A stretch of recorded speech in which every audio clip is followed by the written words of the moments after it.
አሰላሙ አለይኩም ወራህመቱላህ እንደምን ዋላችሁ እንደምን ከረማችሁ። ዛሬም በሌላ ቪዲዮ ተገናኝተናል።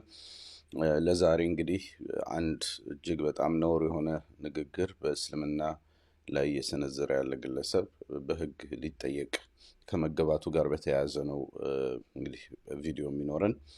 ከዛ ውጭ የዚህ ግለሰብ ደጋፊዎችም ምን ያክል በራሳቸው ሊያፍሩ እንደሚገባ የተወሰኑ ሀሳቦችን ማንሳ ይሆናል። እንደተለመደው ሁላ ላይክ ሼር በማድረግ በደንብ ታዳርሱት ዘንድ አደራ ለማለት እወዳለሁ። እንዲህ ከመነሻ ሀሳብ ልነሳ። እንግዲህ ሰሞኑን በተለይ ትላንትና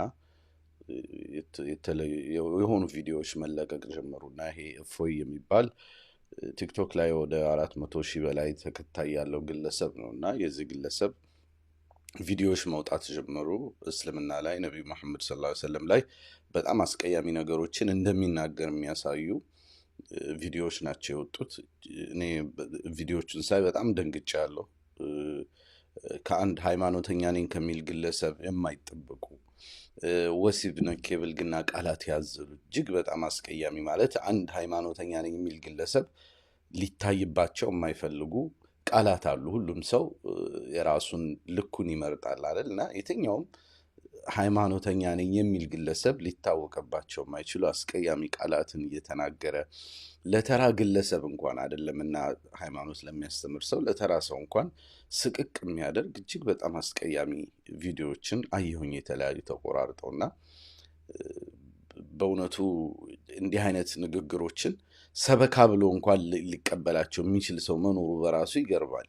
ፍጹም ከሃይማኖት ጋር የሚሄዱ ነገሮች አይደሉም እና በጣም ክብረ ነክ፣ በጣም ባለጌ፣ እንጃ በጣም ያስደነግጣል። ሐቂቃ ለሚሰማው ሰው በጣም ያስደነግጣል። እና እንዲህ አይነት ንግግሮችን በነጻነት ቲክቶክ ላይ ቁጭ ብሎ እስልምና ላይ ነብዩ መሐመድ ሰለላሁ ዐለይሂ ወሰለም ላይ ሲሰነዝር እንደሚውል የሚያሳዩና በህግ ይጠየቅልን የሚሉ ነገሮች በጣም ቁጣ የፈጠረ መሆኑን የሚጠቁሙ ናቸውና እኔ በዚህ ደረጃ የትም አላየሁም። በነገራችን ላይ ሌላው የዓለም ክፍል ላይ በጣም ብዙ ችግሮች ይፈጠራሉ ከዚህ እጅግ በጣም ባነሱ ንግግሮች እና ቁጣ መፍጠሩ በሙስሊም ማህበረሰብ ዘንድ ትልቅ ቁጣ መፍጠሩ የሚጠበቅም ነው። ሐቂቃ ለመግለጽም በሚከብድ ደረጃ ማለት ነው። ይህን ካነሳን እንደመነሻ ካነሳን ዘንዳ የግለሰቡ ፍላጎት ምንድነው የሚለው ላይ የተወሰኑ ነገሮችን እናንሳ። እንግዲህ በግለሰቡ ፍላጎት ብሎ ያስቀመጣቸው ነገሮች አሉ።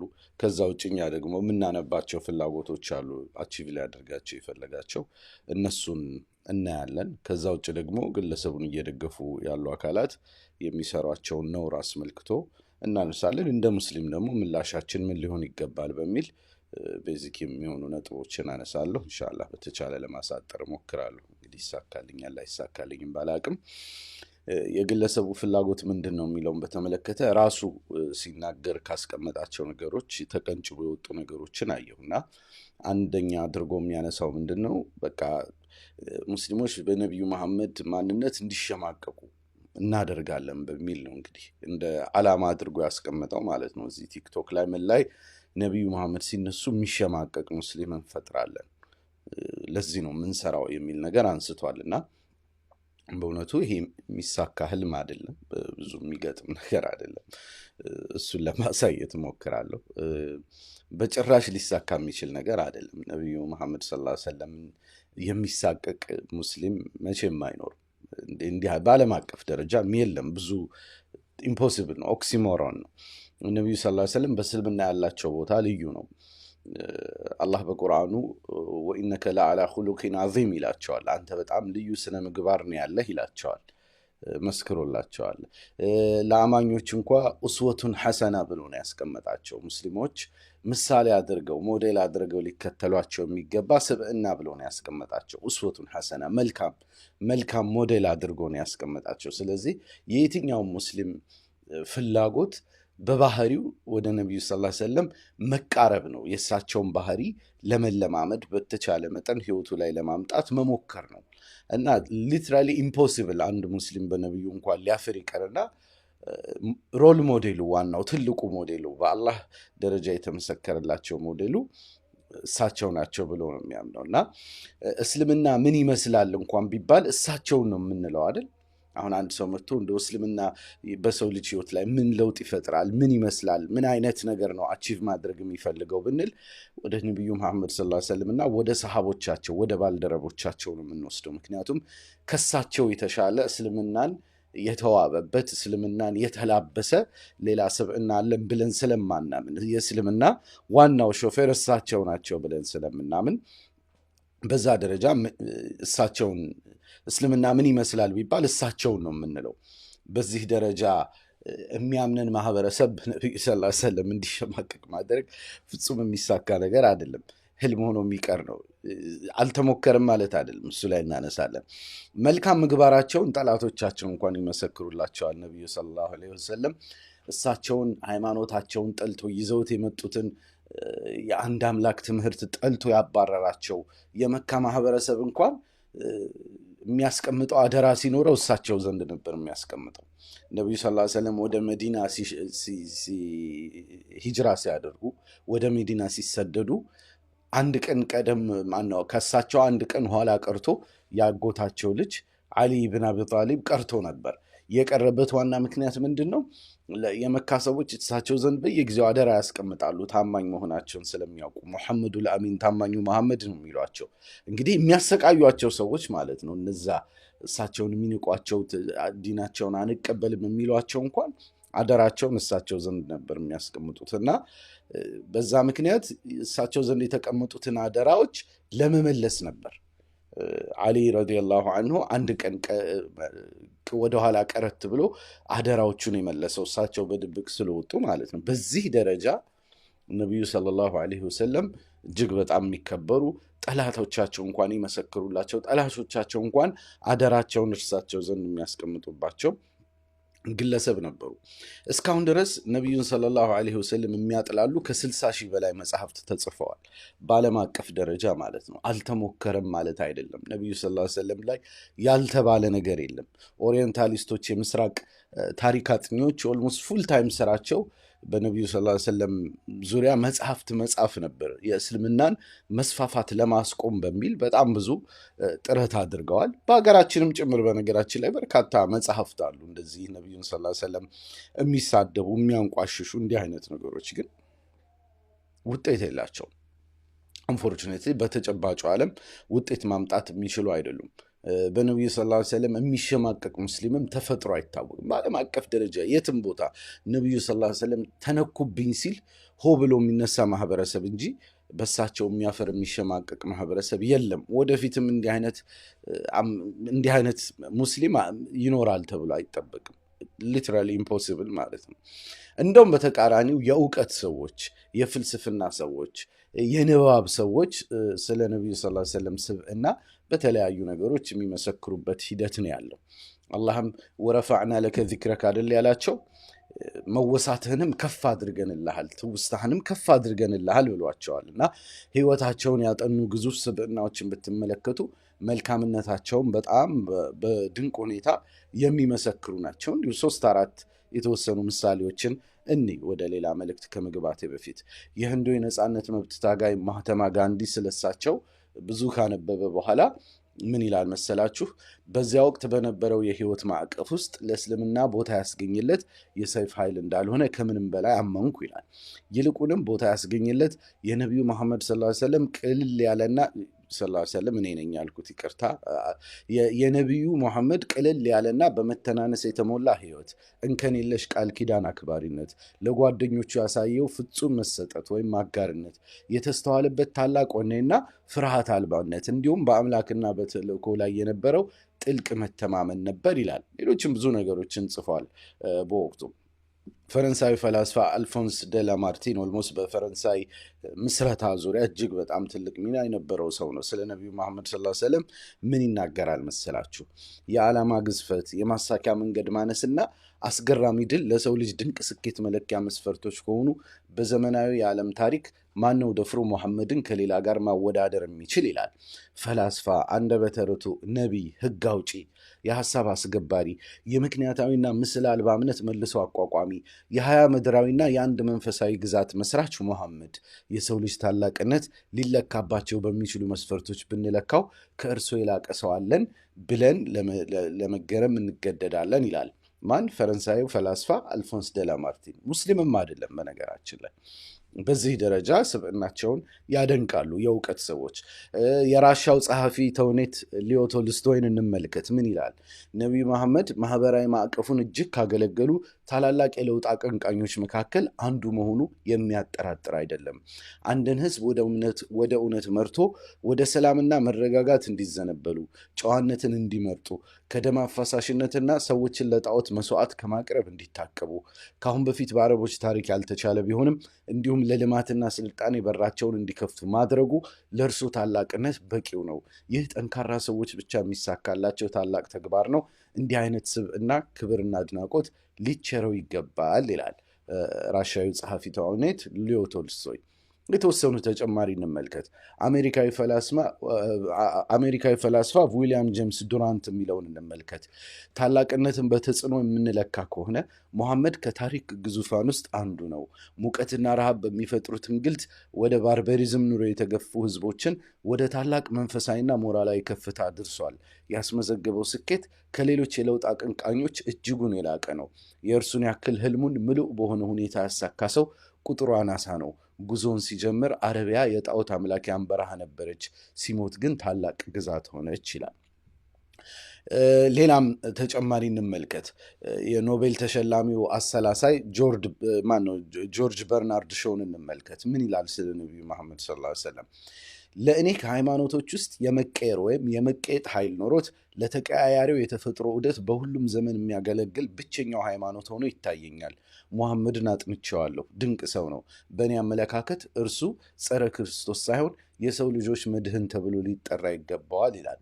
ስኮትላንዳዊ ፈላስፋ ቶማስ ካርላይልን እንመልከት። ምን ይላል? የእስልምናን ሐሰትነትና የሙሐመድንም አጭበርባሪነት ክስ መስማት በጣም አሳፋሪ ነው። ይልቁንም ሙሐመድ በመርሆቹ ላይ መጽናቱንና ቁርጠኝነቱን ያየ ነው። ደግና ለጋስ፣ ሩህሩህና አምላክን ፈሪ ነበር። በሞራል የበለጸገና ጀግና፣ ታታሪም ነበር።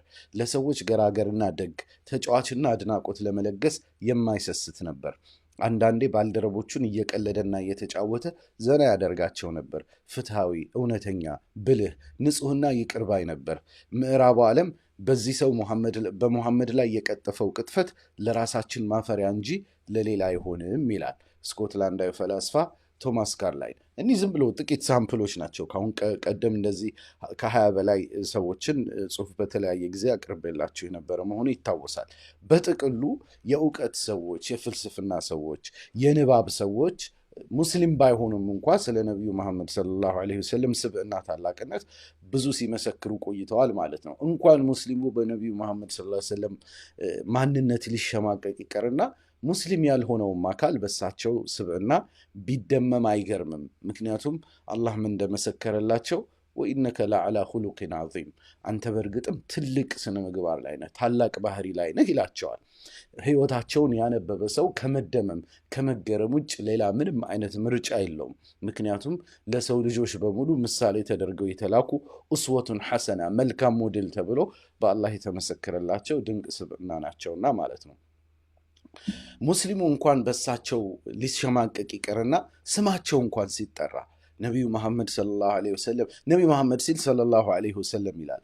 ትርጉሙ ሰላም በእርሳቸው ላይ ይውረድ እንደማለት ነው። ስማቸውን እንኳን በነጠላ ለማውራት በነጠላ ለማንሳት እንጸይፋለን። ቅድም እንኳን የሰዎችን ኮቴሽን ሳቀርብላችሁ አፌ እምቢ ያለኝ ሰለላሁ ዐለይሂ ወሰለም እያልኩ ነበር። ኮቴሽን መሃል እንኳን ሰዎቹ ያንን ባይሉትም ማለት ነው። ምክንያቱም ሙስሊሞች በጥቅሉ ለነቢዩ መሐመድ ሰለላሁ ዐለይሂ ወሰለም ጥልቅ ፍቅር አላቸው፣ ጥልቅ አክብሮት አላቸው። ዋና ሮል ሞዴላቸው ናቸው። ይሄ ሊቀየር አይችልም።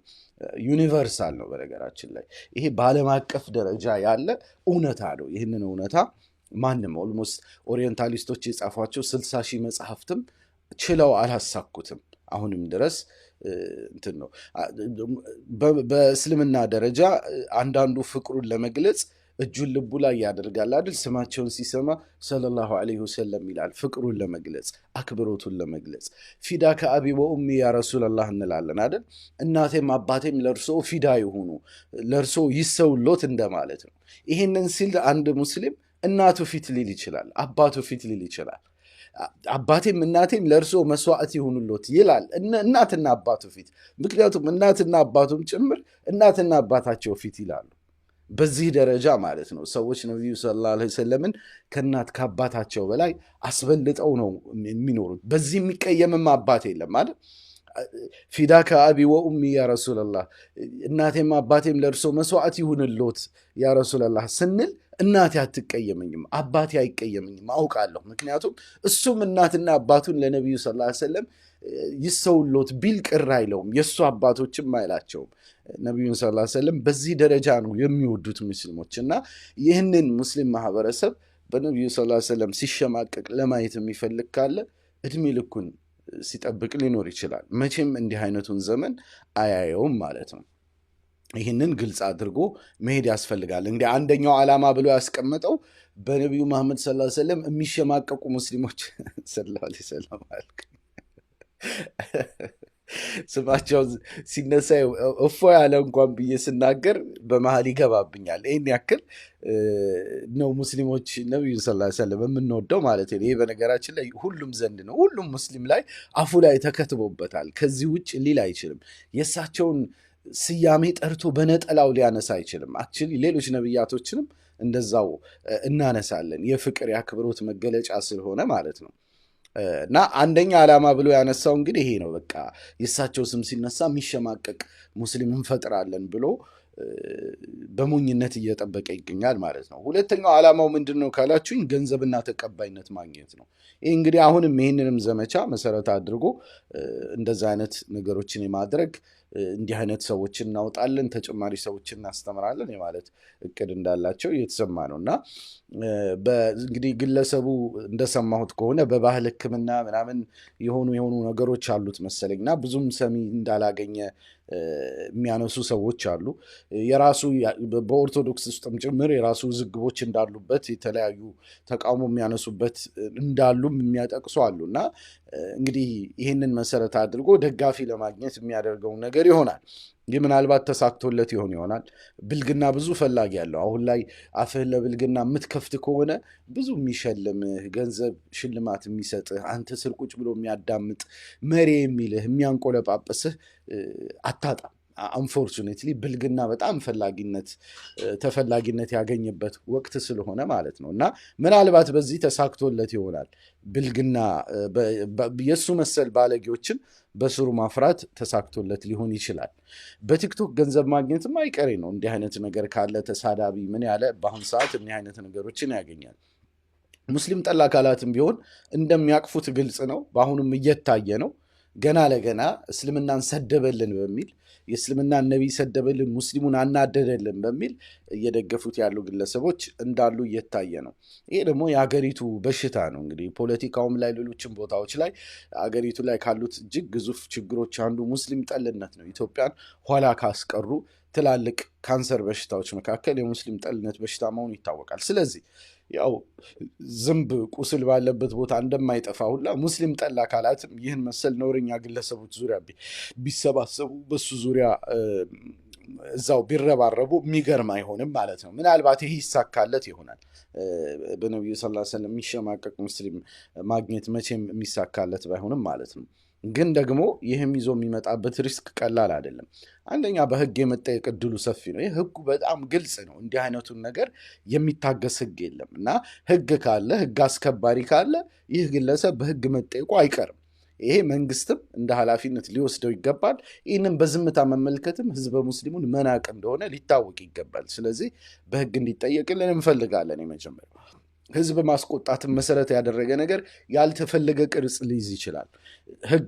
ህግ በዚህ በኩል ብዙ ነገሮችን ማስቆም ይችላል። ከዛ አንጻር ህዝብ ማስቆጣትን መሰረት ያደረገ እንዲህ ያለ እጅግ አጸያፊ ለመናገር እንኳን የሚቀፍ ተግባር ሲፈጸም መንግስት በምንም መልኩ ዝም ሊል አይችልም። የዚህ ግለሰብ ጸብ በነገራችን ላይ 2 ቢሊዮን የቤተሰብ አባላት ካሉት ዓለም አቀፍ ሃይማኖት ከእስልምና ጋር ነው። ስለዚህ ይሄ ሊረሳ አይገባም። በቢሊዮን የሚቆጠሩ ሰዎች ጋር ነው እየተቀያየመ ያለው ይሄ ግለሰብ። የትም ሀገር ብሄድ ይሄ ነገር ሳይከተለው አይቀርም። የትም ሀገር ብሄድ በህግ ሊያስጠይቀው ይችላል። በነገራችን ላይ የትም ሀገር ላይ እንዲህ አይነት ነገሮችን የሚታገስ የለም። አንድ ሰው ለምን ብሎ ህይወቱን ያበላሻል? የትም ሀገር ብሄድ በእርግጠኝነት በኋላ ላይ ምን መደረግ አለበት የሚለውን እናያለን። ነገም እንቀጥልበታለን። ሌላው ቀርቶ በሃይማኖቶች መካከል መቃቃርና ጥላቻ መፍጠርም ዓላማው መሆኑን በግላጭ እያየን ነው። ይህ እንግዲህ ይሳካ ይሳካ የምንወስነው እኛ ነን። እንዲህ አይነት ካንሰሮችን ይሄ ካንሰር ነው። እንዲህ አይነት አመለካከት እንዲህ አይነት ካንሰሮችን በየትኛውም ሃይማኖት በኩል እንዲኖሩ ልንፈቅድ አይገባም ማለት ነው። ጋንግሪን ከሆነ አንድ የበሰበሰ የሰውነትህ ክፍል ካለ ቆርጠህ መጣል አለብህ። ያንተንም ሆነ የኔ ማለት ነው። በየትኛውም ሃይማኖት ውስጥ እንዲህ አይነት የበሰበሰ አመለካከት ያላቸው ሰዎች ሊገለሉ ይገባል። ይሄ የኛ አይደለም፣ ይሄ እኛን አይወክልም ሊባሉ ነው የሚገባው ማለት ነው። ከዛ አንጻር በዚህ በኩል ተጠያቂነት መፍጠር ይገባል። ግለሰቡን እየደገፉ ያሉ አካላትን ነውር አስመልክቶ ሀሳቦች ከማንሳቴ በፊት እንደተለመደው ላስታውሳችሁ የሚዲያ ስራ ድጋፍ ይፈልጋል።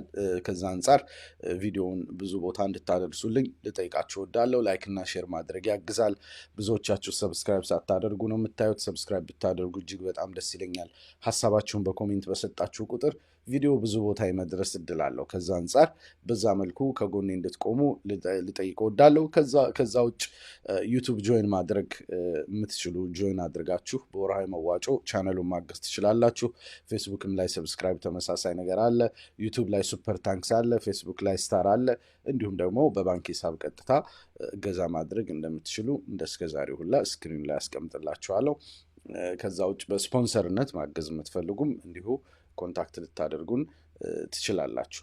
እንግዲህ ይህንን ካልን ዘንዳ ግለሰቡን እየደገፉ ያሉ አካላትን ነውር አስመልክቶ የተወሰኑ ነጥቦች እናንሳ። እንግዲህ ስድብና ዘለፋ ምንም የሚደገፍ ነገር የለውም። መጀመሪያ ይህንን ግልጽ እናድርግ። ስድብ፣ ይሄ ሰዎችን ማነወር፣ ሰዎች ጋር መበሻሸቅ፣ ይሄ በማንም አካል ሊደገፍ የሚገባ ነገር አይደለም። ለየትኛውም ሃይማኖት የሚሰጠው ጥቅም የለም። በዚህ አሁን ይሄ እፎይ የተባለ ነውረኛ ግለሰብ በተናገራቸው ነገሮች የኦርቶዶክስ ሃይማኖት አይጠቀምም።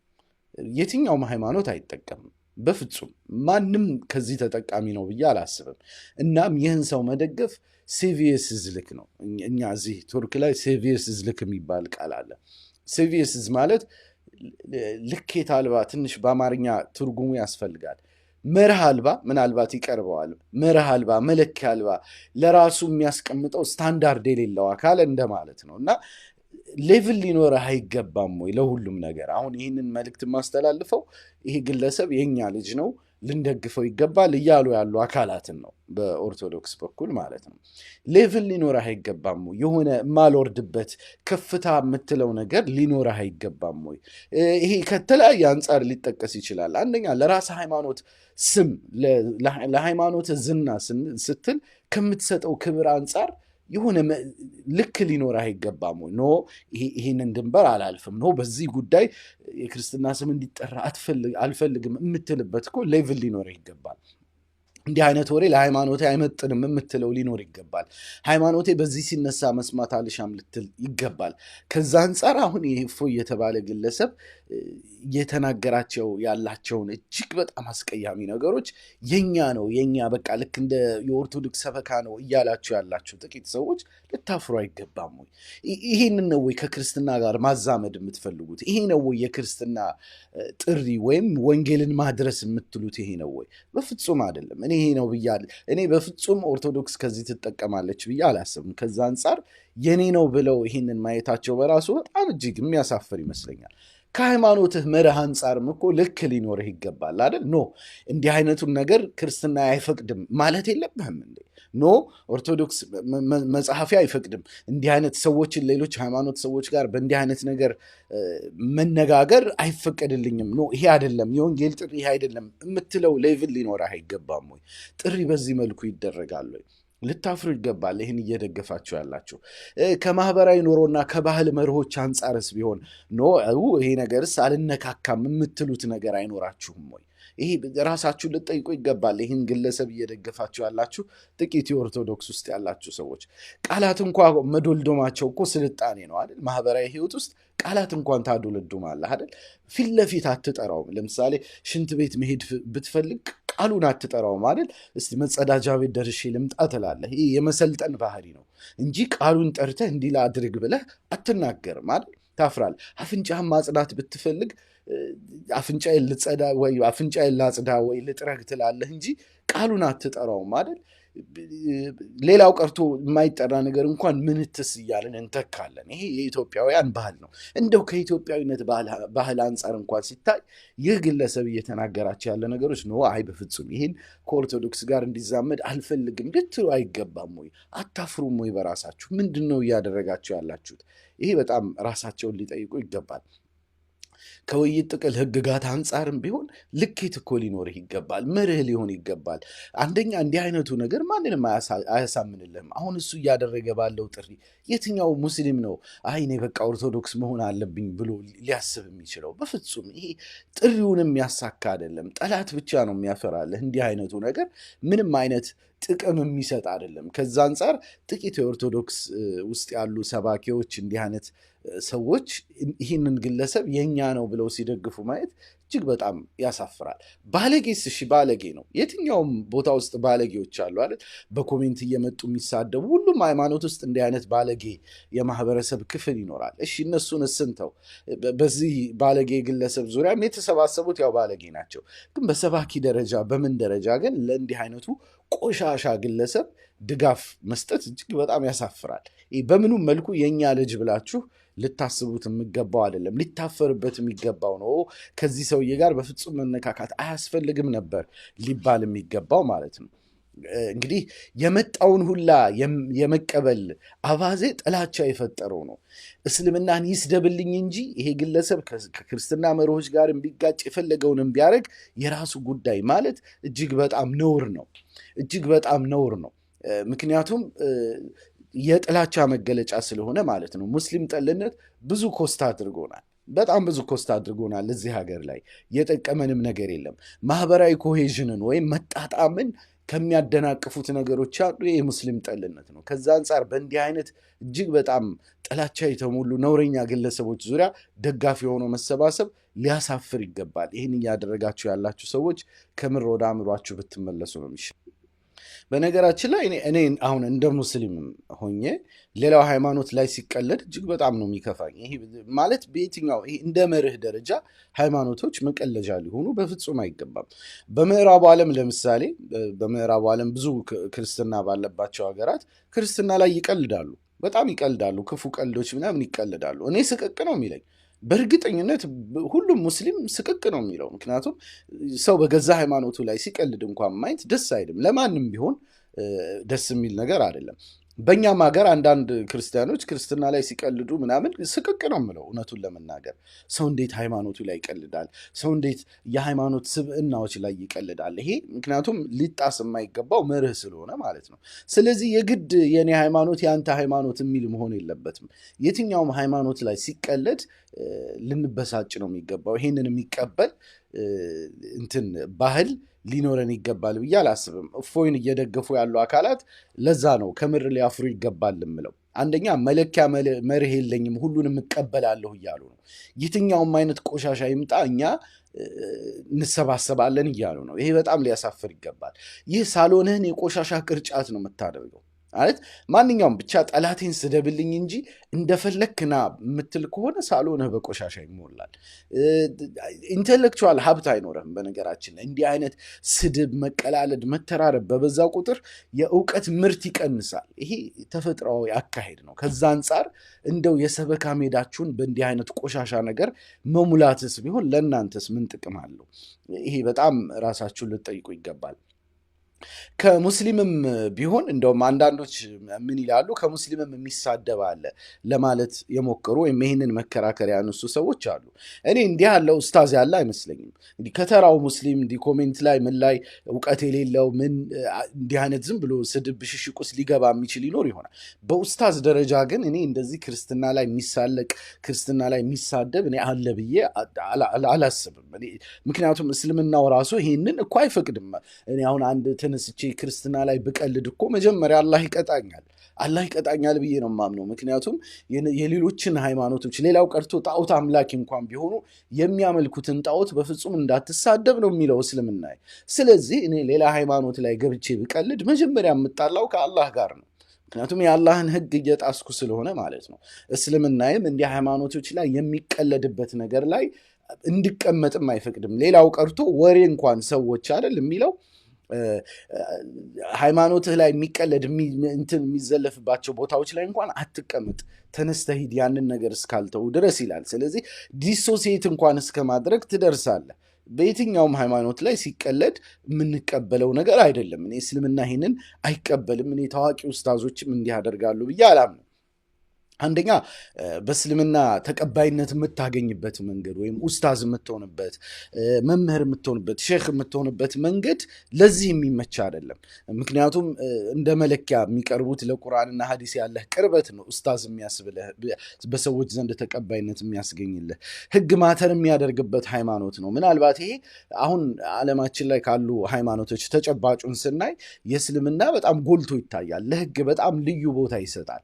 ሙስሊሙ ማህበረሰብ ሕግ ማተር ያደርጋል። ስለዚህ ሰዎች ሕግ ሲጥሱ ሸኾችም ቢሆኑ ሙስሊም ኡስታዞችም ቢሆኑ ሪአክት ያደርጋል ማህበረሰቡ አይደል። ዛሬ ኡስታዝ አቡበከር ወጥቶ ያልሆነ ነገር ቢናገር መጀመሪያ እኮ ሙስሊሙ ነው ተቃውሞ የሚነሳው አይደል። ይሄ የተለመደ የእስልምና ባህሪ ነው። ምክንያቱም ለሕግ በጣም ትልቅ ትኩረት ስለሚሰጥ ማለት ነው። ዓለም አቀፋዊ ባህሪም ነው። ይሄ በዓለም አቀፍ ደረጃ ሙስሊሞች በጣም ለሕግ ቦታ እንደሚሰጡ ለሐራም ለሐላል ያላቸው ከሌሎች ተከታዮች አንጻር በጣም በተለየ መልኩ ትኩረት እንደሚሰጡ ይታወቃል። ስለዚህ አንድ ሙስሊም ተነስቶ ክርስትና ላይ ቢሳለቅ ወይም ክፉ ነገር ቢያደርግ እንዲህ ታዋቂ ኡስታዝ እኔ መጀመሪያውንም ታዋቂ ኡስታዝ መሆን ይችላል ብዬ አላምንም። በዛ መንገድ ማለት ነው። ከዛ ውጭ ግን ታች ያለው ማህበረሰብ ላይ በዚህም በዛም ያለው አጓጉል ነገር ሃይማኖቱን ካለማወቅ መርሁን ካለማወቅ እንዲህ አይነት ነገር ውስጥ የሚገቡ ካሉ ይገሰጻሉ። በእንትን ደረጃ ግን በኡስታዝ ደረጃ እኔ እንደዚህ ሲሳደብ ያየሁት አካል የለም። ይሄ በጣም የልጁን ንግግር ብታዩት እኮ በጣም ያስደነግጣል። እንዴት በዚህ ደረጃ ነውር ይሰራል የሚያስብል ነው። እና ያም ሆኖ ግን እንዲህ አይነት ጋጠወጥ ኡስታዝ አለ የምትሉ ከሆነ ደግሞ ኖ አይ ተሳስተሃል አለ እንደዚህ ክርስትና ላይ የሚሳለቅብን አለ ካላችሁ ክሰሱት። ይሄ በዚህ ምንም ተቃውሞ የለኝም። በትክክል እንዲህ እንትን የሚል ማለት ክርስትና ላይ እንዲህ የሚዘባበት ካለ ሊጠየቅ ይገባል። እንደውም በሕግ ብቻ አይደለም የሚጠየቀው ገና አላህም ዘንድ ይጠየቃል ብለን ነው የምናምነው እኛ ሙስሊሞች። ምክንያቱም ሌሎች ሃይማኖቶችም ላይ ቢሆን መሳለቅ ሐራም ነው። አላህ ከልክሏል። በፍጹም እንዳታደርጉ ብሏል። ከማንም በፊት እየጣሰ ያለው የራሱን ሃይማኖት ሕግ ነው ማለት ነው። ስለዚህ እንዲህ አይነት ግለሰብ አለ የምትሉ ከሆነ ይጠየቅ። እሱም ቢሆን በመጠየቁ ላይ ምንም አይነት ተቃውሞ የለኝም። እፎይን ይሄ ከተጠያቂነት ለማዳን እንዲህ አይነት ሎጂክ በፍጹም መዋል የለበትም፣ አይጠቅምምም። መጀመሪያውንም የኦርቶዶክስ ነው ብለህ ማመንህ እፎይ የኦርቶዶክስ ልጅ ነው ብለህ ማመንህ ራሱ ሊያሳፍርህ ይገባል። ይህ ግለሰብ የኦርቶዶክስም ልጅ አይደለም፣ ለኦርቶዶክስ ጥቅምም የቆመ አይደለም፣ ሊታፈርበት ነው የሚገባው። ኧረ ወዲያ ያለኝ እንዲህ አይነት ኦርቶዶክስ የለም ሊባልበት የሚገባው ግለሰብ ነው። የኔ ሰው ነው ስትል ሃይማኖትህን እያንቋሸሽክ ነው። የኔ ሰባኪዎች ይህንን ይመስላሉ እያልክ ነው። ይሄ ደግሞ እጅግ በጣም ያሳፍራል። ሰባኪ የኦርቶዶክስ ሰባኪ ብለህ ይህን ግለሰብ ልታመጣው አይገባም። ይህ ከደጅ ሰላም ሊባረር ነው የሚገባው። ይሄ አያገባንም። ይህ እንዲህ አይነት ግለሰብ ከኛ ጋር ሊያያዝ አይገባም ነው ሊባል የሚገባው ማለት ነው። ከዛ አንጻር ይሄ ነገር ልክ አይደለም። ስለዚህ ሌላ እንደዚህ የሚሳደብ ሙስሊም ኡስታዝ አለ ካላችሁ እኔ አለ ብዬ ባላስብም እንትን ልትሉት ይገባል። ንጽጽር ሃይማኖት ውይይት ሌላ ጉዳይ ነው። በሃይማኖት መከራከር ሌላ ጉዳይ ነው። መዘባበት ግን ሌላ ጉዳይ ነው። ይሄ ደግሞ ካለ መፍትሄው እፎይን ከተጠያቂነት ለማዳን መረባረብ አይደለም። መፍትሄው ሁሉም ይከሰሱ ነው። እፎይም ተከሰሳል፣ ያንኛውንም ክሰሱትና ለሕግ ይቅረብ የሚቀርብ ሰው ካለ ማለት ነው። እንዲህ አይነት ኡስታዝ አለ የምትሉ ከሆነ ይህንም በዛ ሊዘጋ ይችላል ብዬ አስባለሁ። የመጨረሻው ነጥብ እንደ ሙስሊም መልሳችን ሊሆን ይገባል የሚል ነው። ይህንም በሶስት መልኩ ማየት እንችላለን። የመጀመሪያው በህግ ተጠያቂ እንዲሆኑ መስራት ነው። እንዲህ አይነት ይሄ ግለሰብ በህግ ተጠያቂ እንዲሆን ሊሰራ ይገባል። ይህን መሰል ተግባራት ግልጽ ያሉ ወንጀል ናቸው። በኢትዮጵያ ህግ፣ በሁሉም ሀገራት ህግ እንዲህ አይነት ነገሮች ወንጀል ናቸው፣ ሊጠየቅ ይገባል። በሁሉም ሀገራት ከሞላ ጎደል ተመሳሳይ ነው። በስራ ቦታቸውም ጭምር ማጋለጥ ተገቢ ነው። ውጭ ሀገር ጠፍቶ በሄደ ሰው ስራ ይቀጠራል እኮ አይደል? ድርጅቱ ቢያውቅ እንዲህ አይነት ተግባር እንደሚያደርግ ከስራው መባረሩ አይቀርም። ስለዚህ የትኛውንም ህጋዊ አማራጭ ወስዶ ባሉበት ቦታ ሁላ እንዲጠየቁ ማድረግ ተገቢ ነው። ካሁን ቀደምም እኮ እንትን አለ የተጠየቁ ሰዎች አሉ በተግባር ሃይማኖት በመሳደብ። ስለዚህ ይሄ ግለሰብም ተጠያቂ የማድረግ ስራ ሊሰራ ይገባል። በዚህ ዙሪያ እንግዲህ መጅሊሱ፣ የሃይማኖት ተቋማት ጉባኤ ምን ሊሰሩ ይገባል የሚለውን ለነገ አደርገዋለሁ፣ ረጅም ስለሚሆንብኝ በነገው እንትናችን እሱን እናነሳለን። ወቀሳም ካለ እዛ ላይ በደንብ የማነሳቸው ወቀሳዎች ይኖራሉ።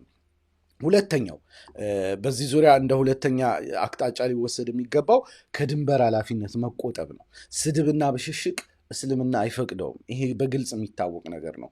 የምናከብረው ይሄንን መርህ የምናከብረው ለማንም ብለን እማንቶ ለእልህ ብለን ለብሽሽቅ ብለን እማንቶ መርሃችን ሌሎች ሃይማኖቶችን አክብር ነው። ስለዚህ እንዲህ አይነት ነገር ውስጥ ሊገባ አይገባም። ለምን ከተባለ እንደ ሙስሊም የንጽጽር ሃይማኖት መርህ አለን።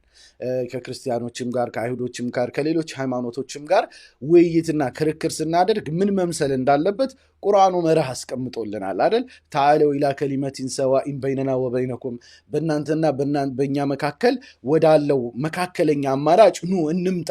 አላ ናዕቡድ ኢለላህ ወላ ኑሽሪከ ቢሂ ሸይአ፣ አንድ አምላክን ልናመልክ ላናጋራበት በእስልምና የተቀመጡልን መርሆች አሉ። በምን መልኩ ነው ለሌላው ሰው ጥሪ ማድረግ አለብን በሚል የተቀመጠው ማለት ነው። ኡድዑ ኢላ ሰቢሊ ረቢከ ቢልሕክመት ወልመውዒዘት ልሐሰና፣ ወደ አላህ መንገድ ስትጣራ በጥበብና በመልካም ግሳጼ መሆን አለበት ይላል። ስለዚህ በዚህ ነው እኛ መርህ አለን። ይህንን መርሃችንን ለእፎይልህ ብለን አንቀይረውም። ለሌላ የትኛውም ሙስሊም ጠላ አካል እልህ ብለን ለብሽሽቅ ብለን የማንቀይረው መርህ እንዳለን ማስታወስ ያስፈልጋል። ስለዚህ ምላሽ ብሎ አጓጉል ብሽሽቅ ውስጥ መግባት፣ እስልምና የማይፈቅዳቸው ተግባሮች ላይ መሰማራት ትክክል አይደለም። እንዲህ አይነት ነገርም እንደማይኖር ተስፋ አደርጋለሁ። ከዛ ውጭ የውይይት ስነ ምግባር አለን። የውይይት ደግሞ ተብሎ የተቀመጡ ነገሮች አሉ። ጃሂል ሲያጋጥመን መሀየም ምላሱን መቆጣጠር የማይችል ስሜቱን መቆጣጠር የማይችል ግለሰብ ሲገጥመን በምን መልኩ ምላሽ መስጠት እንዳለብን ቁርአኑ አስቀምጦልናል፣ ሐዲሱ አስቀምጦልናል። ያንን መጠቀም እንችላለን። ስሜትን የመቆጣጠር መርህ አለን። ዳዕዋችን ለአላህ ተብሎ የሚደረግ እንደሆነ እናምናለን። ሰዎችን የምንጠራው ለምንድን ነው? ከሱ የምናገኘው ጥቅም የለም አይደል? ቁርአን ውስጥ ነቢያት እንኳን ለህዝቦቻቸው ጥሪ ሲያደርጉ ብሎ የሚያስቀምጥልን አሁን ሱረቱ ሹዓራ ላይ ብንመለከት ምንም የማገኘው ክፍያ የለም እናንተን በመጥራት ነው ይላሉ። እና ዳዕዋችን ለአላህ ተብሎ የሚደረግ ከሆነ ደግሞ ሂዳያ በአላህ እጅ መሆኑን፣ የሰዎች መመራት መቃናት በአላህ እጅ እንዳለ እናምናለን። በእልክ በብሽሽቅ የሚሆን ነገር እንደሌለ እናምናለን። ይሄ ደግሞ ዳዕዋችን ፍሬ እያፈራ መሆኑንም እናምናለን። ጥረት የለብንም ማለት በየቀኑ እኮ ሰው ይሰልማል።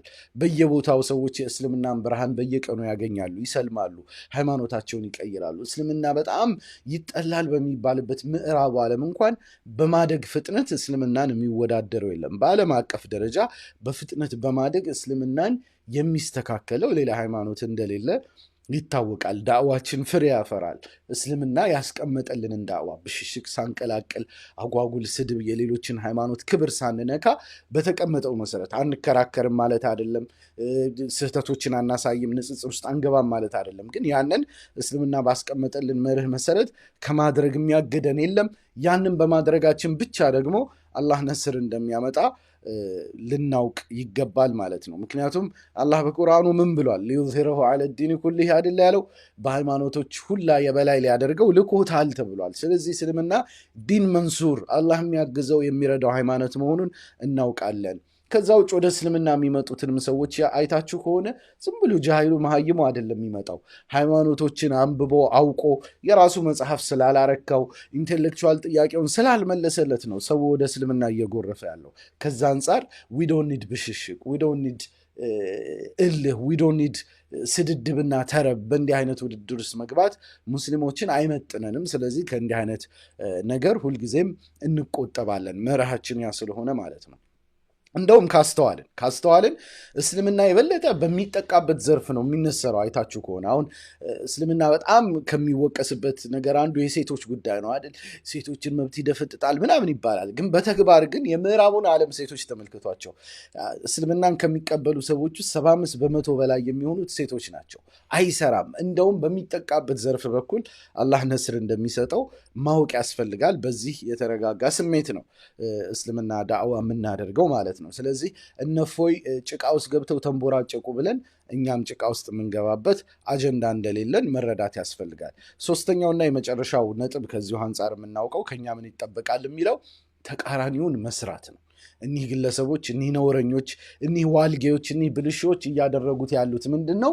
የነቢዩን ሰለላሁ ዐለይሂ ወሰለም ስም እናጠፋለን ነው እያሉ ያሉት። ስለዚህ በህግ ከማስጠየቅ ጎን ለጎን ዋናው ስራችን መሆን አለበት የነቢዩን ሰለላሁ ዐለይሂ ወሰለም ማንነት ማስተዋወቅ ነው። እነሱ ሊያጠለሹ ሲሞክሩ እኛ ደግሞ የነቢዩን ሰለላሁ ዐለይሂ ወሰለም መልካም ስብዕና አላህ እንኳን ወኢነከ ለዐላ ኹሉቂን ዐዚም በታላቅ ስነ ምግባር ላይ ነህ ያለላቸውን ግለሰብ በተጨባጭ ታሪካቸውን ማምጣት፣ ማንነታቸውን ማስተዋወቅ፣ ለሰዎች ያላቸውን የስብዕና ጥራት፣ ለሰው ልጅ ሁላ ሞዴል መደረጋቸውን በተግባር ማሳየት ይጠበቅብናል። እንደ ሙስሊም ይሄ ብቻችንን በቂ ነው።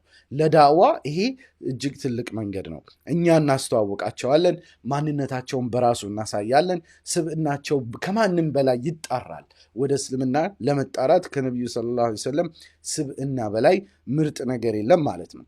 ከዛ ውጭ ግን ነገ በተቋማት ዙሪያ የምናወራው ይኖረናል። መጅሊሱ ለምንድን ነው እስካሁን ዝም ያለው? ምን ማድረግ ይጠበቅበታል የሚለው እናያለን። ከሃይማኖት ተቋማት ጉባኤስ ምን ይጠበቃል የሚለውን ኢንሻአላህ አላህ ጊዜ ከሰጠን ነገ የምናየው ይሆናል። ያቀረብኩላችሁ አክቲቪስትና ጋዜጠኛ ይስሐቅ እሸቱ ነበርኩ። ከወደዳችሁት ላይክ እና ሼር አድርጋችሁ ብዙ ቦታ ብታደርሱልኝ ደስ ይለኛል። የምትሰጧቸው ኮሜንት እያንዳንዳቸው ብዙ ቦታ እንዲደርሱ ያደርጋል። ሰብስክራይብ እና ፎሎ ያላደረጋችሁ ፎሎ ብታደርጉ ለተክቢር ሚዲያ ትልቅ ድጋፍ ይሆናል። በገንዘብ ደረጃ ማገዝ የምትፈልጉ እንግዲህ አባል መሆን ጆይን ማድረግ በወርሃዊ መዋጮ ማገዝ ትችላላችሁ። ቪዲዮ ላይ ሱፐር ታንክስ ስጦታዎችን ፌስቡክ ስታሮችን ልትሰጡ ትችላላችሁ። ከዛ ውጭ በባንክ መላክ የምትፈልጉ ስክሪኑ ላይ ባለው ቁጥር በኢትዮጵያ ንግድ ባንክ የምትልኩበት አማራጭ አለ። እንደተለመደው ሁሉ ስላዳመጣችሁኝ እጅግ በጣም አመሰግናለሁ። ወሰላሙ አለይኩም ወረሕመቱላህ።